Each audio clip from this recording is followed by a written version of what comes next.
then talk about the different outputs, different activities that the task team has produced, the UN big data curriculum development, the data competency framework that has been developed, data maturity matrix. We'll talk about the big data training catalog that has been set up and the e-learning hub. And at the end, there will be some time for some questions. Just to give a very brief overview, the task team in its current form has been created in 2019. The members are from countries and international organizations, which include statistical offices, but also a few others that have been quite helpful in moving the work program forward.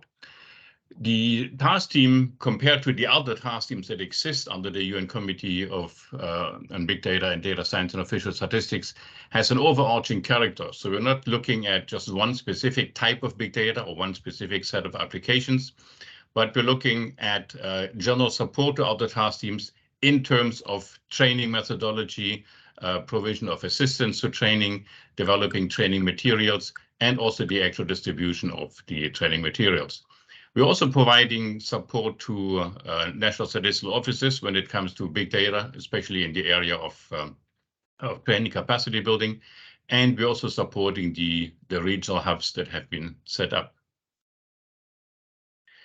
The objectives of the task team, as initially created, include developing methods and tools for a baseline need identification of big data skills in national statistical systems, and an assessment of the institutional readiness of national statistical systems in using big data. This is then used to actually define the work program and identify priorities in the work that has to be done by our task team and by other task teams in the committee of experts.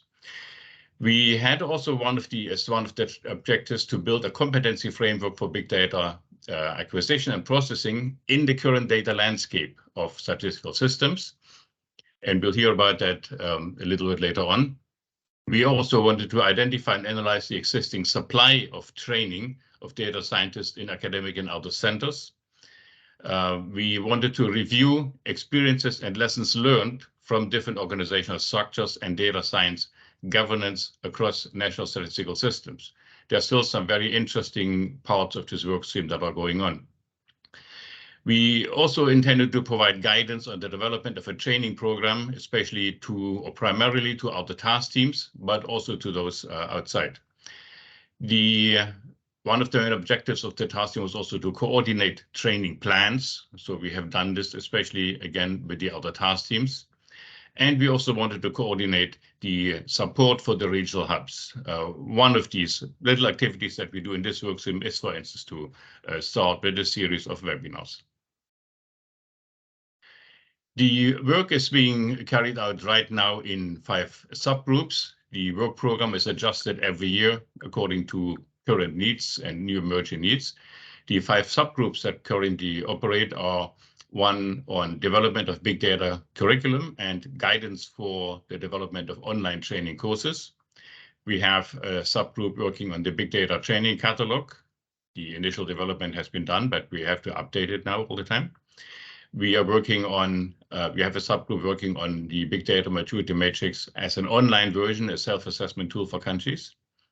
We have also a small subgroup that actually manages the e-learning management system that we have. And of course, we now also have a subgroup that actually looks at support for the different regional hubs. Where can you find us? All the information, of course, is available on the web. So we have a task team website. The catalog has a separate link. We have separate address for our e-learning hub. And of course, there is an easy way to contact us. bigdata@un.org should be easy to remember. We'll show these links also at the end of the seminar, so you don't need to write down everything right now, but also the materials will be distributed after the webinar to all participants. Good. This is the brief introduction to everything. So let's go ahead with the different items that we want to discuss in this webinar. So the first one would be to get an overview of the subgroup that works on the big data curriculum development and support to developing of e-learning or online courses. So this subgroup is being led by Kerry Regan from the UK. So Kerry, please go ahead. Thank you, Ralph. Can you see the slides okay? Yes. Thank you. So as Ralph has just said, my name is Kerry Regan. I'm Program Manager for International Capability based at the Data Science Campus at the Office for National Statistics in the UK. But I'm obviously a member of this task team on training, and I also lead on the sub-working group that's looked at the curriculum. So a little bit of overview. This is what we're going to look at. I'll only be talking for about 10 minutes. We're going to share some of the developments of the training curriculum. I'm also going to share with you what courses are already available or almost available, some which are under development, and then some next steps before I hand over to colleagues. So first of all, to let you know, we've been working closely with 4 of the big data task teams, mainly the shipping data, scanner data, mobile phone data, and Earth observation data task teams. We haven't directly worked with the task team on privacy preserving techniques. They've been working with academia and other partners, but they've also been developing training courses, and I'll share a little bit about that later on. Any courses that are developed, we support these task teams to develop their training. They are then placed onto a UN Learning Hub and also into a searchable big data training catalogue. And Ralph is going to share more about that at the end, hopefully get a bit of a demo to share those platforms with you. So our objectives in developing this big data training curriculum have mostly been focused on making sure we deliver training that delivers specific big data goals at the NSOs.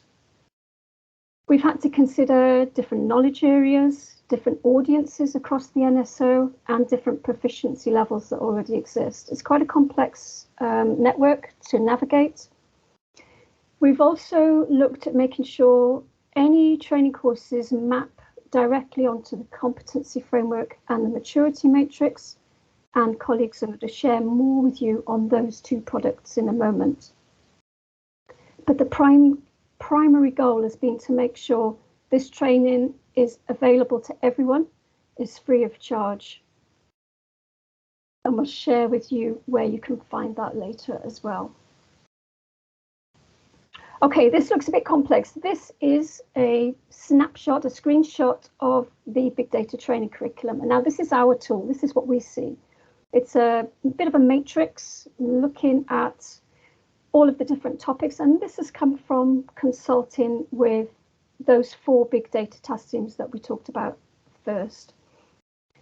By putting it in a spreadsheet like this, we get to see where the gaps are and think about what needs to be developed. And I should stress, what we've also done is look at what courses already exist. There are lots of courses out there already. So we've made sure we spend our time developing courses that are plugging the gaps or looking at the priority areas. So top left there, you can see we've got some different levels, proficiency levels, and they're different shades of green. So we've got a foundation level, intermediate level, and expert level, making sure we hit as many levels as we can. We're looking at different knowledge areas like coding, like ethics, data literacy, etc. And we're also looking at, mentoring. What are the mentoring opportunities? How can we just mentor people to upskill them just a little bit? They may not need a full amount of training. They just need mentoring. And what about leadership for senior leaders? What about data leadership? So these areas, when we've mapped this onto the curriculum, have sprung out, have leapt out as areas of gaps that we need to fill. This is the left-hand side of the very large spreadsheet curriculum. Let's have a look at the right-hand side. So this, as you can see, highlights a few areas here. This is the more detail. This is detail that's come out of talking with task teams. What's come out as a priority area is like a raising awareness section, and we called it the art of the possible. And it's things like, what is big data? What is shipping data? What is scanner data? What is Earth observation data? What are they? Just targeting everybody at the NSO and highlighting areas where this data can be used for official statistics. We've also, as you can see up here, we've got area under development. We've tried to map training onto the generic statistics business process model. So like data acquisition, then how do you process it, then how do you analyze it, then how do you disseminate it, that sort of process. There are some gaps still. You'll see there's still some gaps here, which just means that this is a dynamic document that we're still working on. But what does this look like? So what's already or almost available? And as I've said, top corner there, you can access these things on the UN Learning Hub, and Ralph will share more later. But these raise and awareness courses have formed the priority. So courses that are already available: what is big data, what is shipping data, what is scanner data, what is mobile phone data, and from the privacy preserving techniques task team, our privacy opportunity. They're already available. One course under development that won't take long before it's on the Learning Hub is alternative data sources for CPI. What about intermediate level courses? Well, there are two there from the Privacy Preserving Techniques task team. One is on Foundations of Private Computation and the other on Introduction to Remote Data Sensing. So they're already available, as is Acquiring Shipping Data via the UN Global Platform. That's already there. What's almost ready is data acquisition for alternative data sources for the CPI. So these things that are under development, they won't take long, a few more months, and they will also be on the Learning Hub. Okay, the top of the screen, what about expert level courses? Well, these two are under development, and what we must appreciate is that the expert level courses take longer. They have more detail in them, more methodology. They take longer to develop and QA and get ready. But the first one that should be ready in the next couple of months is called Estimation of Maritime Greenhouse Gas Emissions Using Shipping Data. So quite a niche market for this. And the second one called Faster Economic Indicators Using Shipping Data, which is coming up through and should be a little bit longer, probably in the new year. So those courses will be available via the UN Learning Hub. Okay, because these training courses, they take a long time to develop. We are working with people across the task teams who have a day job. So anything that they are doing for the development of training is on top of the day job. So these things don't happen quickly. So a consideration now is a webinar series. Here we are, we're doing one for you today, but trying to bring knowledge from the task teams more quickly to you, to the public, to the NSOs, to talk about the products and tools available to you, but also to get some speakers from NSOs to tell you how they are using these big data applications. What are they using? What data sources? What have the challenges been? What are the benefits they're seeing? And share that information with you. So this webinar series will be available soon, promoted via the UN Big Data webpage. Okay, I hinted earlier in the curriculum, so other things that are on the curriculum that are already available, one of the big sections is on mentoring. And for you to be aware that there is an International Data Science Accelerator mentoring program that's already available, it's up and running. This is run by us at the UK Data Science Campus in partnership with the UN Regional Hubs. So the UAE Regional Hub that we're doing this webinar for you with today, they are already heavily involved in this mentoring program. This program matches international mentors to international mentees. These mentees generally are analysts at the NSO, and the target is to just upskill them to build those data science skills. It's a short program, it only runs for 12 weeks, and mentors and mentees get together for a day a week and work on their project. So this program has just commenced cohort 4. It'll run through to December 2023. But if you're interested in a future cohort, cohort 5 will probably be promoted from January 24 onwards. Please contact Jean, her email address is there. If you'd like more information. It does require a project proposal from the mentee. And a really exciting announcement here. There's going to be a new course which will launch in November. It's called the International Data Masterclass. This is targeting the senior leadership.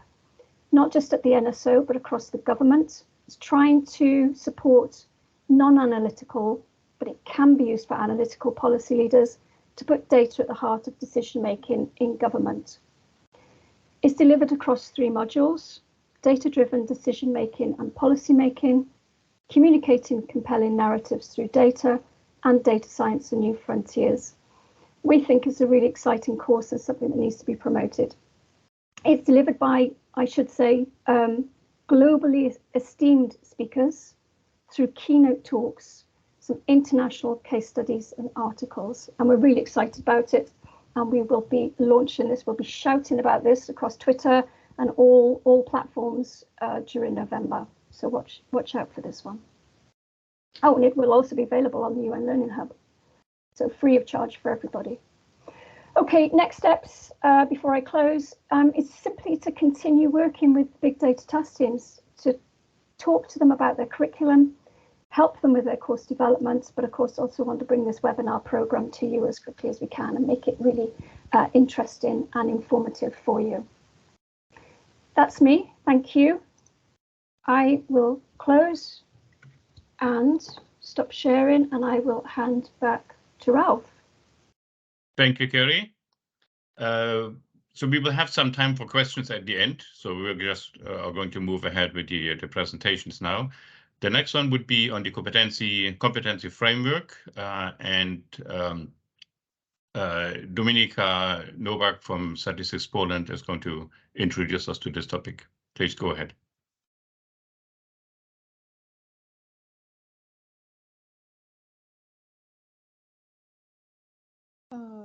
Good afternoon, everyone. Let me just try share again. Is it working? Yes, we can see something now. Yeah. Yeah. Okay. Yeah. So thank you very much for this opportunity to share our work with us today. And I'll talk you very briefly through one of our first products, which is Big Data Competency Framework. We developed this framework as a response to the emergent needs, and all NSOs have been facing for quite a long time now. The needs that result from dynamically changing data landscape, data environment, so to speak. And we sort of felt that competencies are the core focus and the core challenge that we all have in front of us in order to tap into new data sources, alternative data sources. So we wanted to develop a tool that would sort of help NSOs to structure their thinking, organize their thinking about big data, about data science, and development capabilities in this area. So what we basically started with was distinguishing 7 blocks of competencies, core competencies, so to speak, which basically are technical skills. So we distinguished the block of ethics and privacy, mathematics, data management, statistics, programming, machine learning, and data visualization. And what we did was putting it into some structure, which looks basically like this table. So for each block of the seven competencies, we provided a short description of what this block of skills means. Then we distinguish 3 proficiency levels, so foundation, intermediate, and advanced. And at the end, we put examples of knowledge, skills, and attitude, so that well, related to this particular, to each particular block of competency. We also involved a list of generic skills in the framework, because obviously they are indispensable in each process, in each work. But we also felt that in terms of data science, it's important not to forget about them, and they are even more important because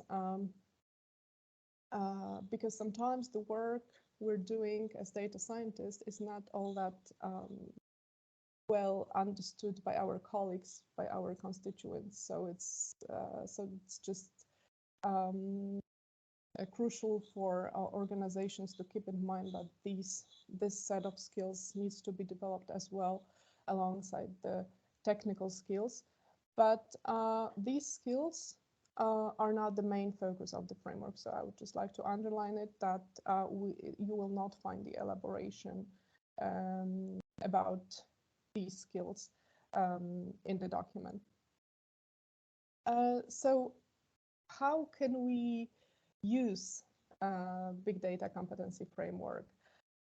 Well, as I said, first of all, our goal was to inspire thinking about capacity building processes in terms of big data science at an organizational level. We believe that looking at the framework, you can find some help in identifying knowledge gaps. You can use it to develop individual employee career paths.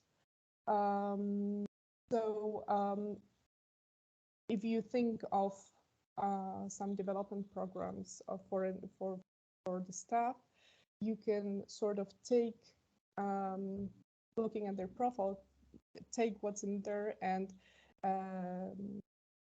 use assign relevant skills, competencies to design their future development. Of course, for the recruitment processes, it might be also useful. So to prepare recruitment questions, questionnaires, tests, and so on and so forth, and also for training. At a higher level, data competency framework has also quite a good usage, I would say, and I can testify to it because, as an example, I can say that at my organization, Statistics Poland, it was the first document we used to inspire our internal development program called Data Science Academy. And so what we did was working with our HR people and data scientists, we first identified profiles of the staff that will join this program. So we have data analysts, data engineers, data scientists, and line managers as the profiles in the program. Then we distinguished 3 different levels of proficiency, exactly as it is in the framework. And then for each profile and at each level of proficiency, we assigned particular skills, competencies, looking at the framework. So the framework is something that you can take what is relevant for your organization, what is relevant for your individual employee, or what is relevant for your program or particular project. And then it's very useful also to evaluate staff attainment. So you can basically treat it as a reference for development of staff at many different in many different projects and many different levels. So just a very brief recap. I would like to stress it here that the framework is a guide. It's not a solution that you can take and apply to your organization or your project as it is. There are no firm solutions because it's obviously it's impossible to develop a set of skills or a framework of competencies that will be applicable to each organization, to each project, to each profile of employees working with new data sources. So it's important to keep it in mind that this is a tool that you can play with, that you can be inspired by, and that you can use, but you have to treat it as a point of reference rather than a firm solution. Because obviously not every data specialist will possess all skills listed in the framework. It's basically impossible. Even if we look at the data sources, we will have a colleague working with AIS data at, let's say, introductory level, and we will have colleague working with web data at advanced level, and they will need completely different sets of skills. Yeah, so I encourage you very much to take a look at the framework, to make use of it, and to have it as a help in designing your organization's competency development, but just treat it as a guide. And and I think that's it from myself, and I'll stop sharing and over to you, Rob. Thank you very much. Again, we will have some time for questions at the end of this webinar. So now we're going to move to the next topic that is being discussed and developed in our task team, the Big Data Maturity Matrix, and our colleague Christophe Bontemps, who works at the Statistical Institute for Asia and the Pacific, will introduce this. Please go ahead. Thank you, Ralph, and good morning, good afternoon, everybody. My name is Christophe Bontemps. I'm statistician lecturer at the Statistical Institute for Asia and the Pacific here in Tokyo, Japan. I'm talking about this big data maturity matrix on behalf of my colleagues that work within the task team on training competency and capacity development. And I will try to show you how this tool can be useful to investigate at the organizational level the level of maturity of any institute wanted to do any big data project. So what is this? Well, it's a self-assessment tool that will be online soon. For the moment, you will have access to a PDF that describes the whole procedure. And it measures a level of maturity at the organizational level. So we were going to see in a minute exactly what this means. But obviously, when you try to do any big data project, you may have different dimensions and many different organizational problems or level of preparation for that. And this tool will help any organization to measure and assess how much prepared, how much mature the organization is. So the audience, who is concerned with that? So this has been designed and made of thinking of NSO, but this also extends to any NSS that wants to have any organization in an NSS that wants to have any big data project. So the only common elements is that an organization must want to identify strengths and weaknesses on different dimensions of big data project. I will show you the dimension we have identified in a minute. But what exactly this tool is doing and how we're going to help NSO or any organization in NSS, we will help, and this tool will help produce a development plan or roadmap to improve the maturity level. So it's an assessment tool, but also it will provide some elements to help reaching some goals or help reaching a higher level of maturity. So in detail, what all of this means. So the first thing is that we have identified, and by say we, in fact, there has been a global assessment of institutional readiness for the use of big data in official statistics that has been conducted in 2019. And from this big survey, big assessment, there have been identified 4 dimensions at the NSO level. The first dimension is the legal framework. How much prepared is an organization in terms of its legal framework?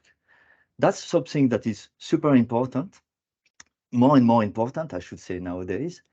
And we need to know first at the organization level to assess how prepared the organization is in this legal dimension. The same for the IT infrastructure. How much the IT is prepared to handle big data, how much outsources is needed, how much recruitment is needed. Well, for that, we need to identify these needs. Human resources, Dominica just mentioned right now, elements for assessing or to be able to recruit some people at the right level for the right purpose. Obviously, an organization must know how much prepared it is for its big data problem or project in terms of human resources. How many data scientists? How many possibility of outsourcing that? How can be that maintained over time? And the fourth dimension is the application and the type of project an NSO can have in his project for using big data for official statistics. And once again, it's important to identify how data science projects are involved, are integrated in the production of official statistics, how already existing big data projects are used, who is really in charge of that, and how these projects have been conducted and used all over the pipeline that you may have in an NSO. So these are the 4 dimensions: legal, IT, human resource, application. But obviously, in the way we will measure this maturity is not by giving a number or whatever. We have defined 4 levels of maturity so that this big data maturity matrix is a matrix. And we will try to identify in which of this cell, that is for each dimension, what is the level of maturity that we can identify for an NSO. So we have the pre-foundation, the foundation, practitioner, and expert. Obviously, in a document that is available online and also in a tool when it will be online, I hope very soon, you have a definition and description of all these levels per dimension. And this will be super important to be clearly defined, because we will need that for the self-assessment tool that I'm going to describe right now. So there are 3 steps to do this self-assessment, plus 1, and just to start with the end, the plus 1 is the guidance. How are we going to use the result of the self-assessment to provide guidance? But the first step is to set a goal or target, or where the NSO wants to be in each dimension. So the NSO has to understand right now what is the goal for each dimension that it needs to be or wants to be for its project. Does he wants to be at the practitioner level, at the expert level, foundation? Where is the setup? Where is the goal for its big data project? This may depend on the project, but for the moment, globally, we will think at the NSO level of where the NSO wants to be in order to start to have a big data project installed or used for official statistics.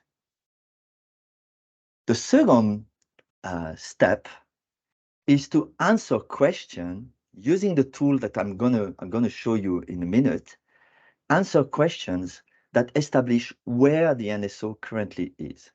So this is really the assessment part, where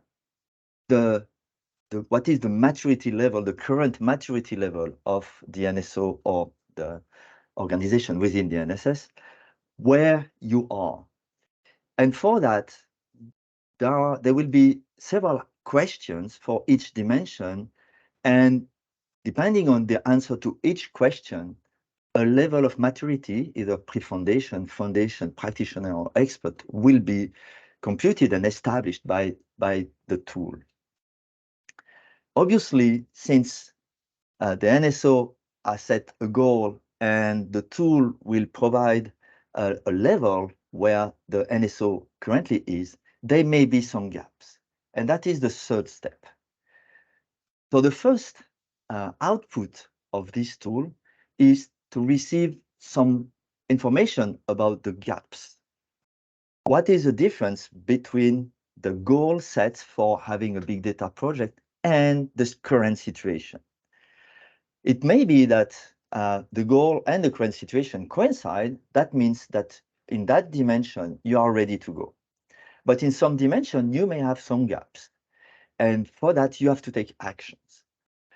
So this tool is not only an assessment tool, but it also helps you to decide what are the action and in which dimension you should take action to fill your gaps and then be mature to conduct any big data project. And so the fourth step, the one that is not yet implemented, but is probably one of the most important with the results about the gaps, is that the tool will provide guidance and training recommendation for agents in the NSO to try to internally fill the gap that has been identified by the maturity matrix. So for more details about that, obviously, if you have questions, we will be happy to answer that. But let me show you how this tool will be online, and then you will probably have a better view of what these 3 steps are and also what sort of result you can expect when using it. So this is a screenshot. Sorry, it doesn't work here. Yeah, this is a screenshot of the current version of the maturity matrix. So the first step is to set the goals. And by that, I mean selecting in this matrix where in each dimension, at which level you need to be in order to be able to handle big data projects. Oops. The second one is to assess, and it's probably the one that takes, takes sometimes a reflection to answer questions. You will have a set of questions per dimension, and from this question, the assessment will be giving you the maturity level for each dimension. So for each dimension, there are around 6, 8 questions with a precise definition of exactly what type of elements you must have. Finally, on the step 3, which is not the complete final, but probably one of the first outcome, you will see the results. So in this example, you will see that for the legal and policy framework, the goal set here by the red bar, vertical bar, was set at the practitioner level. The NSO wants to be at that level, or thinks it must be at that level to handle a big data project, probably because in its big data project, there is a high level of contracts. There are some contracts to be done, or there is a very important structure in terms of legal terms, legal mandatory requirement from the state or from any other laws that could apply to the country or to the type of data. But this NSO, as you can see by the blue bar, is only at the pre-foundation or between the pre-foundation and the foundation level. It means there is a gap here on this specific dimension. On the IT infrastructure, on the contrary, on the second line, as you can see, the green bar horizontally that measure the level of maturity, the current level of maturity is greater than the goal that has been set to the foundation level. It means it seems to be okay to conduct a big data project. And the same for human resources. And here the fourth dimension is not shown, but it is on the real tool. Once again, that will be online soon. So identifying these gaps is the first outcome of this tool. And this is one of the information that you may be interested in receiving. So for that, you also have a button where you can email an automatic report that is based on that. And you have also the option to submit to the UN. You're not obliged to, but if you want to share these results with us, it's possible. Now the future step 4 that is not fully implemented yet is based on these results per dimension. Here, for example, we have identified that for this toy example here, we have identified that there was a gap in the legal and policy framework dimension. So what the tool is providing, it's providing some courses and some links to some courses so that you can fill the gap internally. So obviously you have many actions to fill the gaps, but if you want to train people internally, and if you think that this is very important, and in the example here, it was very important to fill this gap before starting a big data project, then training people would be interesting. And this step is still in beta, but you will have some information, some recommendation to individual training recommendation, and this will be extracted from the training catalog that Ralph represents in a minute. So that's basically what this tool is doing. It's not only giving a self-assessment of where the NSO is, but it identifies gaps in each dimension. And these gaps may be filled internally by training, individual training, and this recommendation that we will provide with this tool from the training catalog that Ralph will present right now. So you will find the tool in a PDF version right now on the UN global platform and on the UN website very soon. So thank you, and back to you, Ralph. Thank you, Christophe. Again, we will have some time for questions at the end of the webinar. So the next thing that we want to do is to look at the Big Data Training Catalog and the e-learning hub. So I will actually introduce those two. So let me just share my screen here.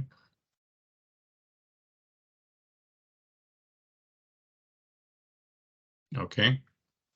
Yes. So the first item I want to talk about is this Big Data Training Catalog that has already been mentioned a few times.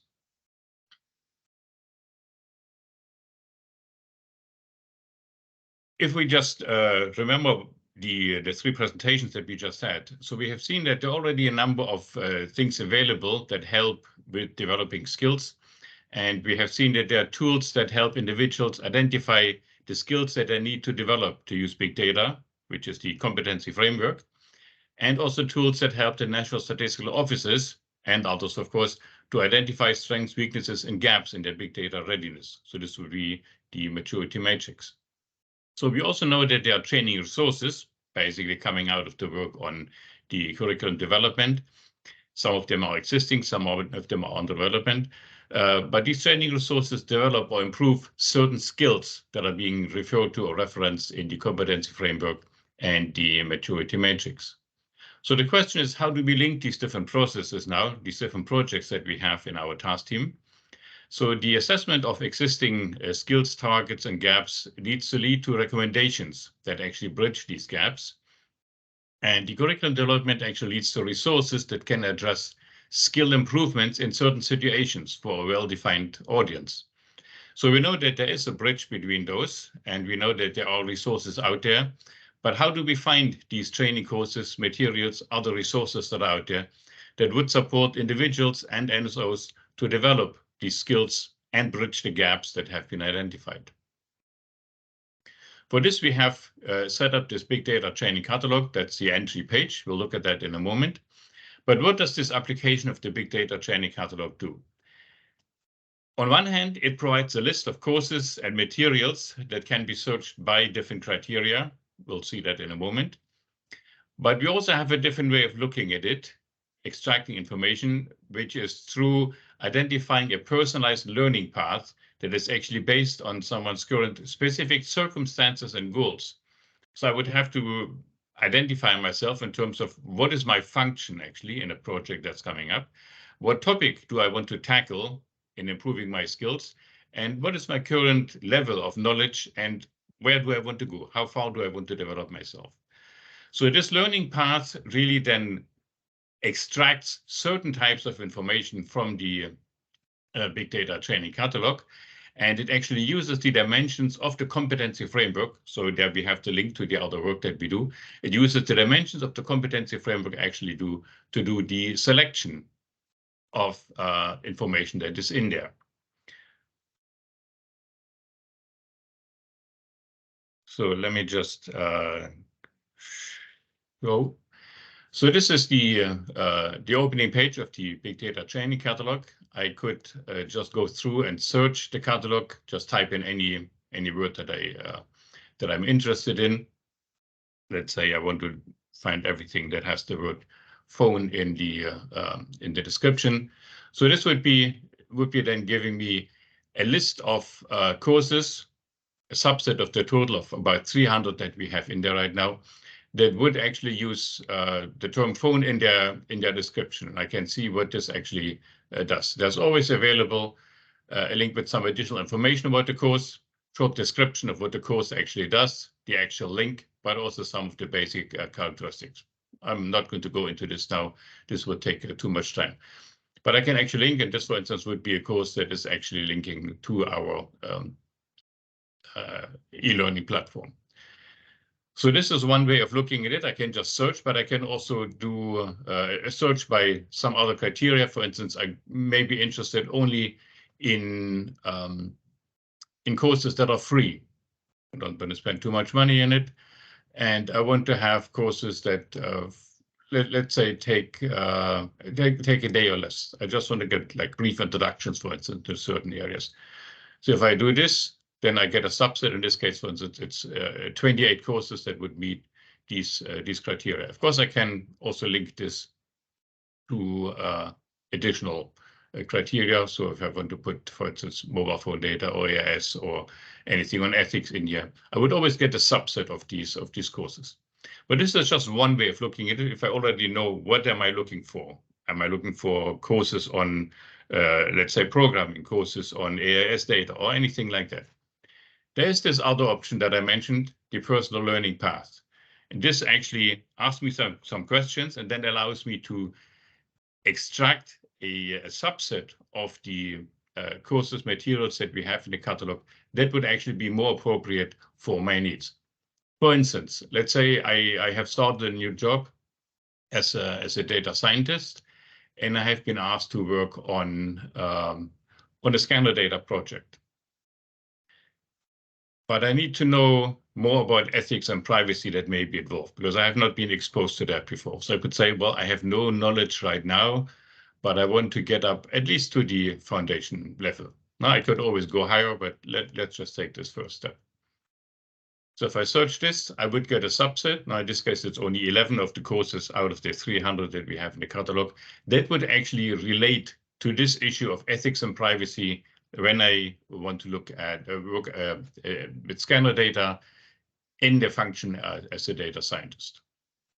So this makes it relatively easy to look at what is available. Again, I can just look at the details of this course. It gives me a brief description of what the course actually does.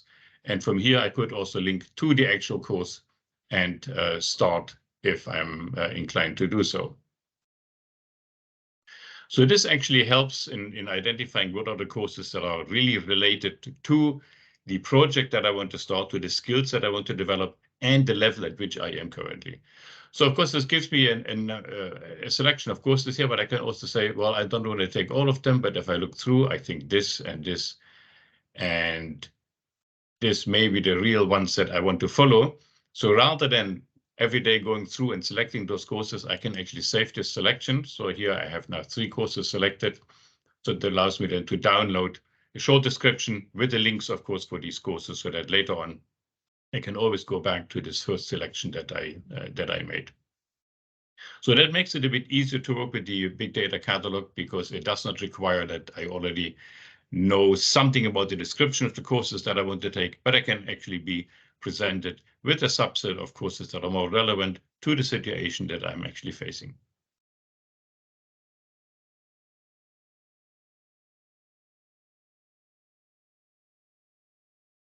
So, of course, how do we keep this up to date? I said there's about 300 courses in there right now, but we know that new courses relevant to big data constantly appear, others disappear.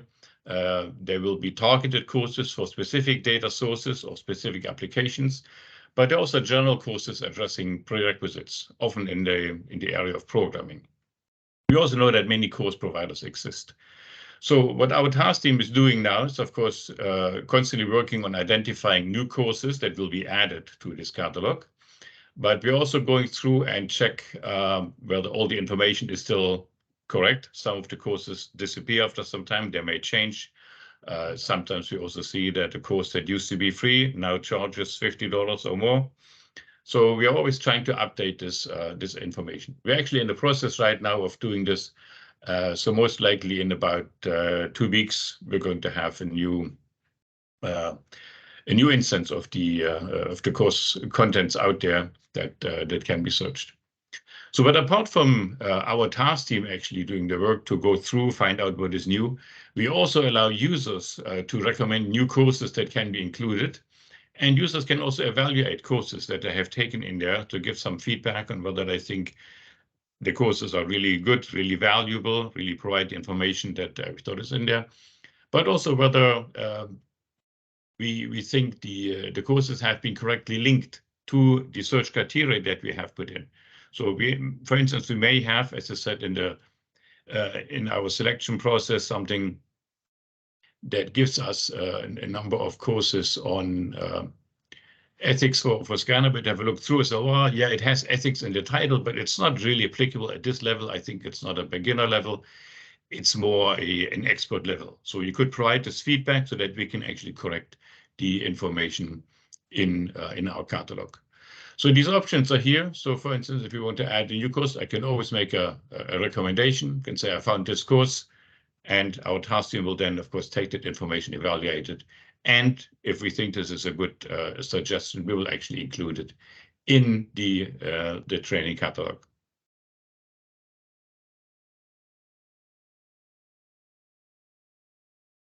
Oops, what happened? So the use of this application also shows us where demand actually exists. So for instance, if we see that more and more people are looking at courses on AIS data, we'll also have to make sure that we actually have information on AIS data out there, which is information that we will feed back to the different task teams to say there's more of a demand for, let's say, intermediate courses on AIS, use of AIS data, or more demand on sorry, advanced courses on the use of scanner data. So this will also help then to shape the work program in the case of developing of training courses for the different task teams that are out there. And as Gary has already mentioned, developing these courses often takes a lot of time, so it will be good to actually have better ways of setting priorities here, and we use this information that is coming back from the use of the training catalog to identify what are the main needs and to shape priorities for the work of the different task teams around this. So for this feedback, we actually count on your cooperation. So whoever goes in there, please provide additional information, whether you think some selection is incorrect, whether there should be new information, or if you have one or multiple new courses that you think would be interesting for users that try to learn about big data and should be added to this catalog. So the link is here, but again, it will be shared later on and in the follow-up to this webinar. So I already mentioned also the e-learning hub, and it also came up in the other presentations before. So let me just say a few words about this. So we're managing an e-learning hub now that includes e-learning courses that have been developed by the task teams of the UN Committee of Experts on Big Data. Some of the e-learning courses that have been developed by UNCEBD, mostly on statistical topics, not always big data, but also other partners, like for instance the OpenMind partner on data privacy. All courses on our e-learning platform are free of charge. And most of the courses are actually self-paced. That means they can be taken at any time by anyone. So it's really open to everybody who is interested in improving skills in big data.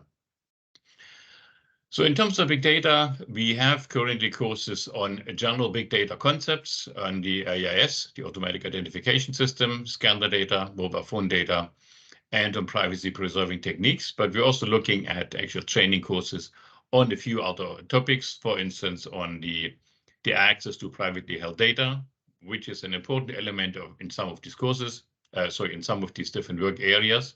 But we're also looking at some general guidance on actually establishing these kind of arrangements to have access to privately held data, usually through the development of corresponding legal frameworks and so on.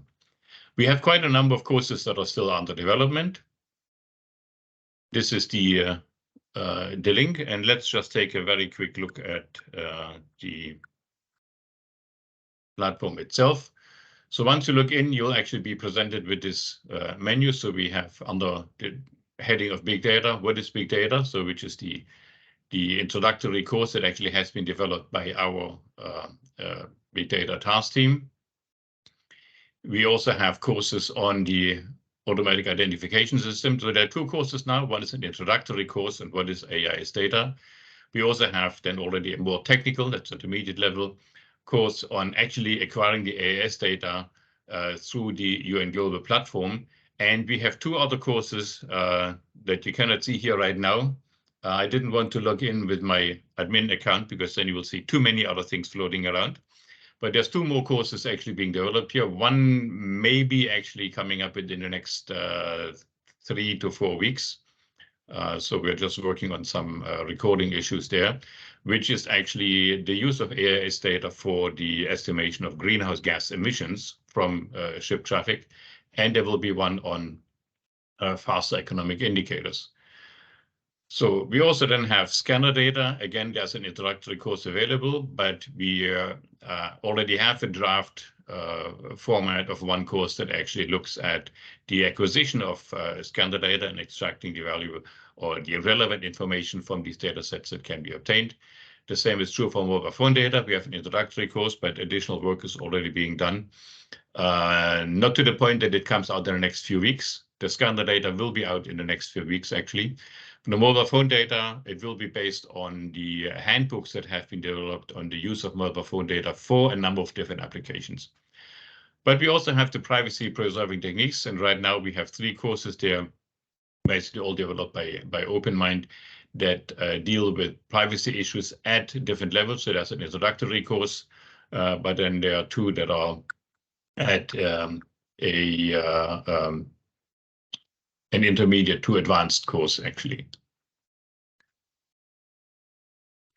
So this is basically what we have. In addition, there's quite a number of other courses on statistical topics. So I'm not going to go into this one now, but each of the courses it has number of components. It's always free to everyone. So the only exception is actually this one here, because here we want to be sure, because there are additional resources required, that you actually need this course. But it usually comes in several modules that can be completed in different time frames. I think it ranges sometimes from courses that can be done in 1 day if you're fast, but others may also take several weeks actually to complete. So there's a lot of material that is already there, but as I said, there's more that is actually being developed right now.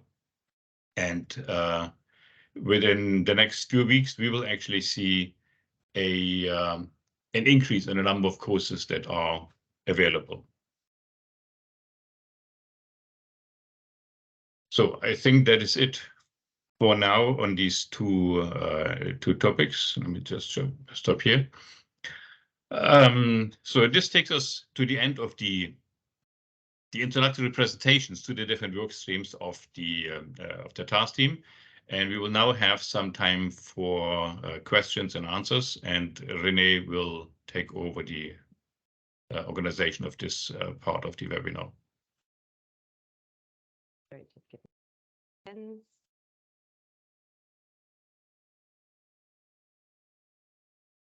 Oops.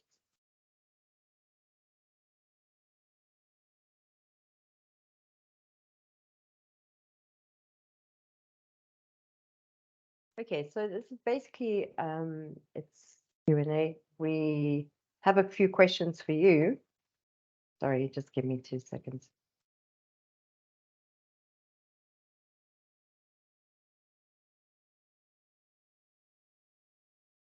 Okay, I'm trusting that you can see. Can you see? Yes. Okay, excellent. All right, so we obviously just would like to get some. We have some. Sorry, have some questions for you as far as what other products and tools would you like to see? Things like that really gives the team some focus on where they need to look at, what they need to do, where they need to concentrate. In order for us to better support the task teams in redefining the current trainings that they have, as well as shaping the trainings that they are going to offer in the future, we need to know from an NSO perspective, what do you want to see? It's no use us putting trainings together that we think are relevant, but for you could do with other things as well. So we really have these, we really need to know what is going to best support you. Now, sorry, I can't see what's going on my screen. Okay, I'm going to just stop. What we're going to do is that we will submit a survey out at the end of this session as well to everybody that is on the call, as well as to all those that did register, where we will ask these questions. And we really would appreciate your feedback, because the feedback will be given to the team. Thank you, Kerry. Appreciate it. So if you have any questions, please raise your hands and we can just unmute you, and you can ask your questions.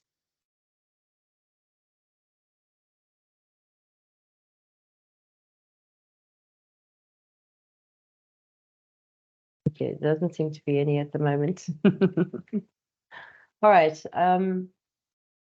Ralph, I don't know if you want to move on in the meantime. And as I said, the survey will go out to everybody, and I strongly ask, please, if you can, just reply back. Just take a few minutes of your time. You know, these people are doing this for you to try and better your environment and to get what you need out of the data.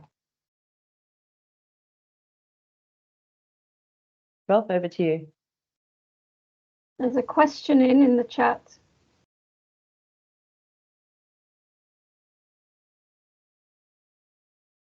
Adding an option to choose the budget when generating the personal learning path. That's already an option, right, Ralph?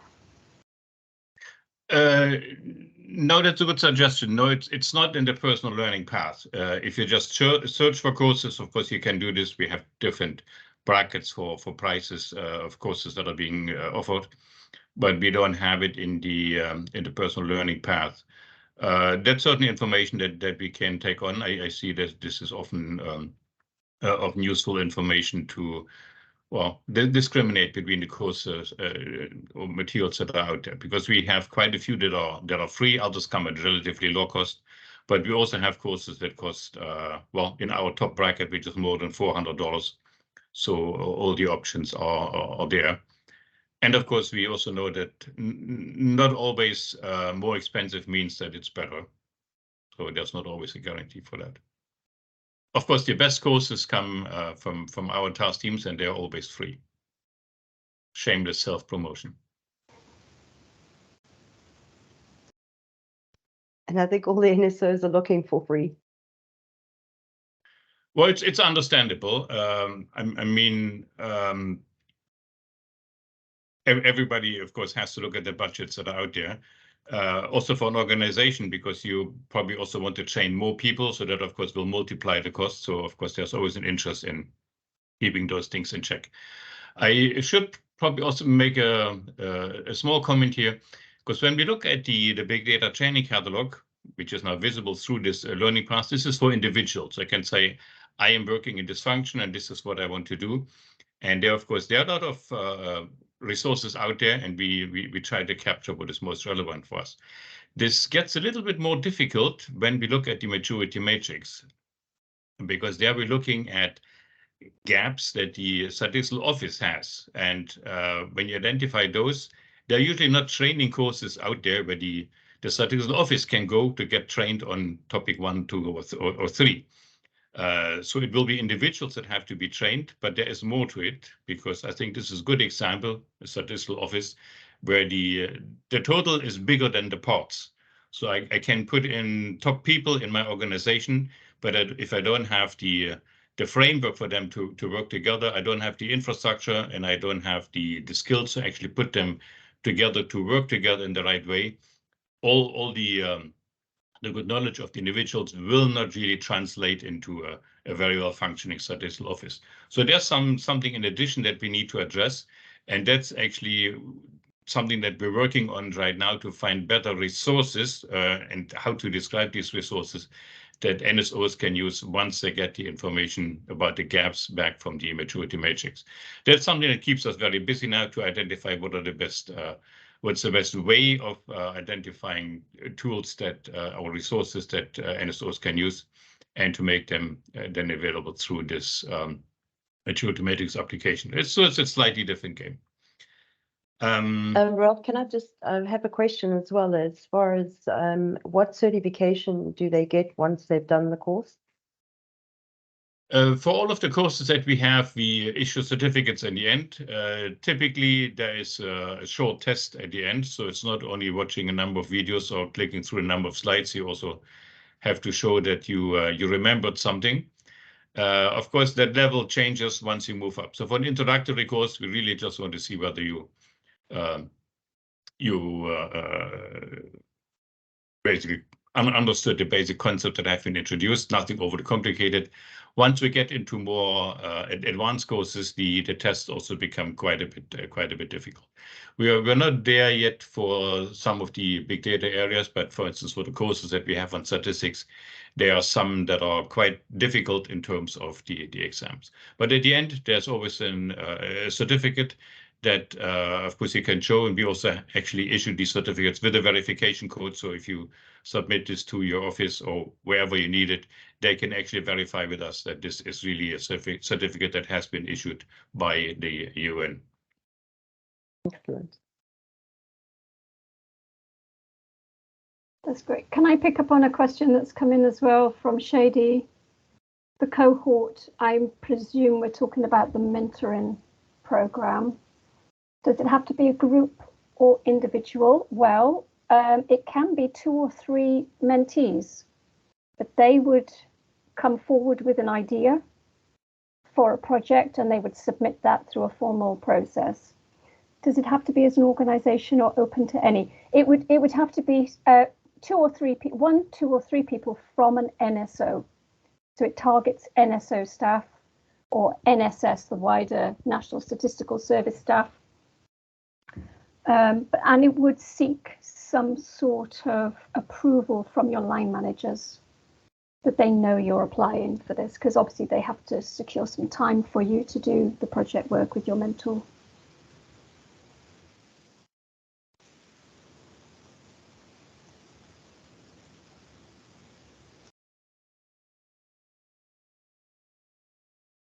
And you get a certificate at the end of the mentoring as well. I'd also just like to carry on from what Kerry is saying there, that even though you have 2 cohorts a year, we are accepting, I know Janina is accepting mentor applications whenever, because there is a shortage of mentors. So what I can do is I'll also put in the chat, or I'll send out when I do the survey, all of the information that you can go and have a look and see whether you'd be happy to have a mentor. And I see we do have a mentor that has been pretty years here as well. So yeah, it's really a great opportunity for you guys to get out there, get your name out there, and to be involved in the community as well. So yes, please.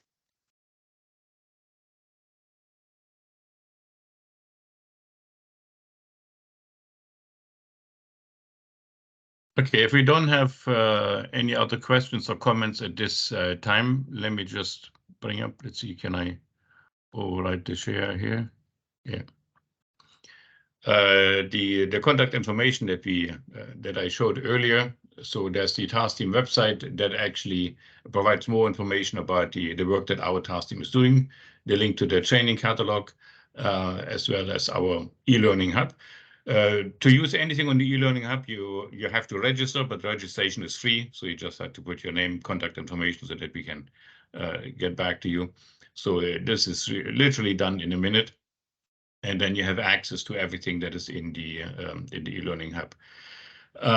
We also have the contact address now for our task team, so bigdata@un.org. So you can use this for any questions that you have on the work that our task team is doing. But also, if you're interested in actually working with our task team, become a member of one of our subgroups even. We're always looking for people, active people that will work with us. As you've seen, there's quite a number of projects going on that always require extra work to be carried out, and we're always looking for more volunteers to actually assist us in this work. So we would really appreciate if there are others that actually are interested in joining us. You can also, it's not that you always have to be the #1 active person from the start. You can also attend some of our sessions to see what is actually needed and maybe then find out where you can actually contribute. So I can just leave this up for a moment now. I think we have some other announcement that we wanted to make before we leave? Yeah, would you like me to just share as well, for you, Renee, the next set of webinars that we do have in place? And also we want to say something about the datathon, right? Ralph, I'm not sure if I'm going to kick yours off.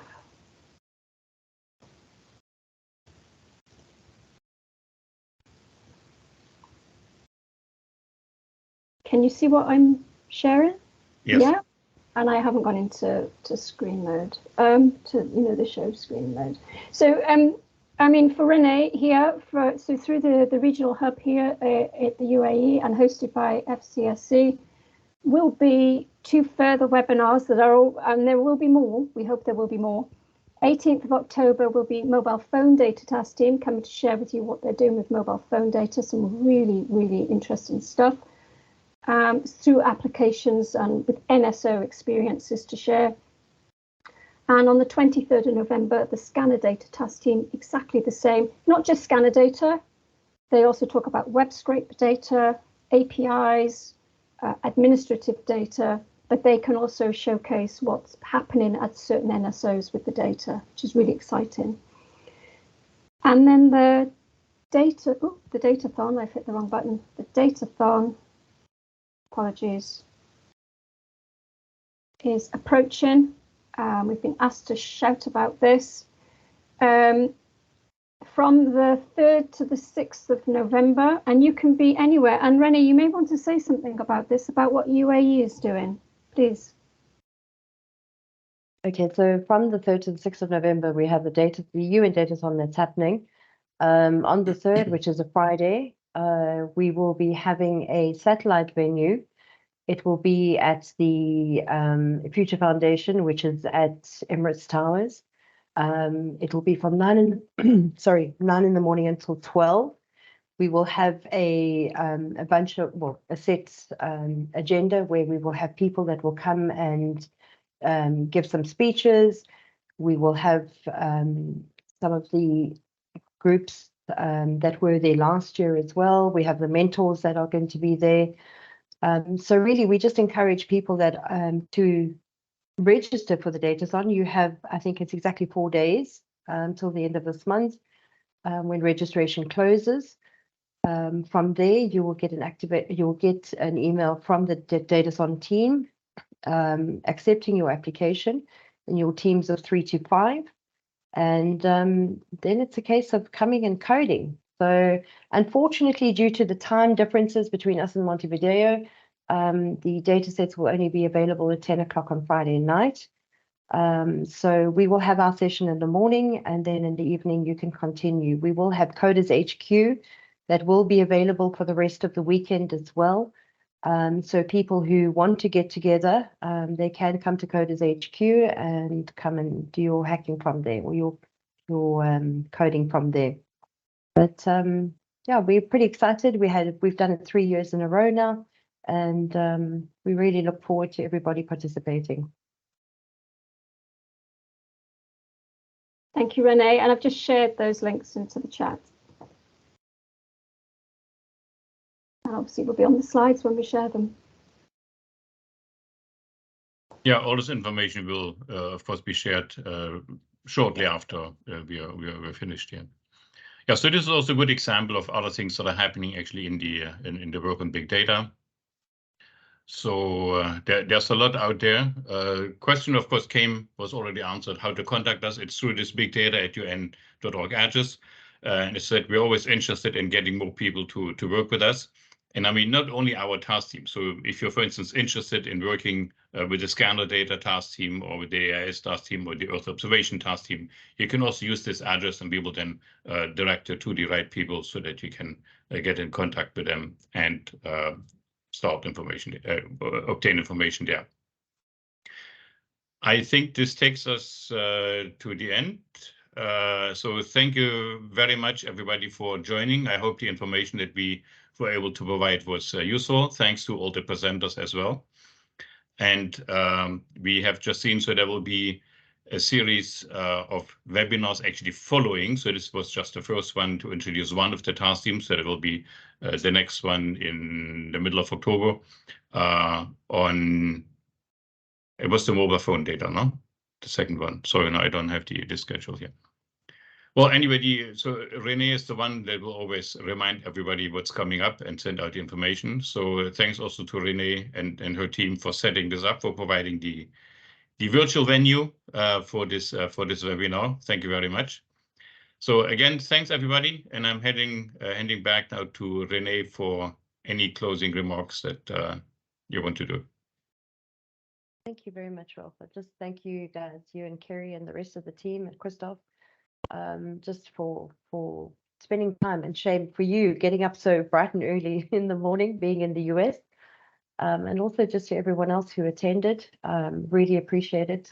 It's great to see that we have a great community out there. And as Rolf said, the next webinar will be on the 18th of October, which will be the mobile phone data. So please just keep a lookout for it. We will send out the invites later on. Yeah, and we just look forward to seeing you back then. Other than that, thank you very much. Thank you.